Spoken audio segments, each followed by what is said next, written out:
पापा सांप ने काट लिया। अरे अरे मेरे बेटे को सांप ने काट लिया। बच्चा रुको, क्या हुआ इस बालक को? बाबा मेरे बच्चे को सांप ने काट लिया, इसको हॉस्पिटल लेके जा रहा हूँ। बच्चा, जितने में इस बालक को तू हॉस्पिटल लेके जाएगा इसकी मृत्यु हो जाएगी। तू एक काम कर, मेरे पास ये जड़ी है जो कि इसे सुंघा देगा तो ये बच्चा ठीक हो जाएगा, लेकिन ये 10,000 रुपए की है। ठीक है बाबा। बाबू तुम्हें कुछ नहीं होने दूंगा।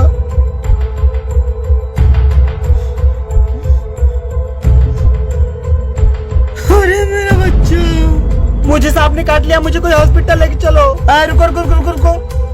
बच्चा, मैं वहाँ बैठा था, मुझे सांप ने काट लिया, मुझे हॉस्पिटल लेके चलो। बाबा शायद आपने मुझे पहचाना नहीं, मैं वही हूँ जिसके बच्चे को 2 महीने पहले सांप ने काटा था और आपने एक जड़ी दी थी। बाबा मेरा बच्चा तो नहीं बच पाया, वो जड़ी आप सुन लो, शायद आप बच जाओ। हटो यहाँ से ढंग के। अगर आपको सांप काट ले तो आप हॉस्पिटल जाएं, बाबा के चक्कर में पड़ के अपनी जान ना गंवाएं।